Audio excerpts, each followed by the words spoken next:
Hello' everyone, কি খবৰ? ফাৰ্ষ্টতে আজি আপোনালোকে আমাক কমেণ্ট কৰি জনাব কেনেকুৱা লাগিছে।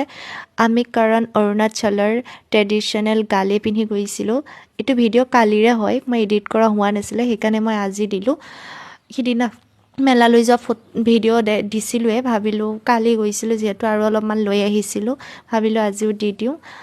মেলা যিহেতু সদায় একে হয় বাৰু, কিন্তু সেইদিনাৰ তুলনাত কালি মানে বহুত বেছি মানুহ হৈছে। এয়া গঙাপাৰৰ দৃশ্য, বহুত মানুহ হৈছে গঙাপাৰতো, বহুত দূৰ দূৰণিৰ পৰা মানুহ আহে ইয়াতে বনাই কৰি খাই। এইটো এটা বনাই কৰি খোৱা আমেজে বেলেগ বুজিছে। আৰু আমি এনেকৈ ফটো ভিডিঅ' উঠি কৰি থাকোঁতে, জেগা চাই থাকোঁতে ৰাতিয়ে হৈ গৈছেগৈ। তাৰপিছত আমি আহি পালোঁ কীৰ্তনঘৰ।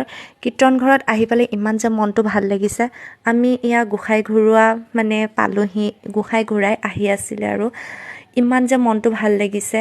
এইটো ক্ষণৰ মানে আপুনি সাক্ষী হ'বলৈ আপুনি পাবলৈ এইটো সময় পাবলৈ আপোনাৰ বহুত ভাগ্য হ'ব লাগিব।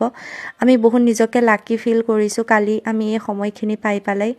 আমাৰ দৌল গোবিন্দৰ আশীষৰ অবিহনে আমাৰ ফাকুৱাখন হোলীখন আধৰুৱা হয়, কাৰণ ভগৱানে মেইন।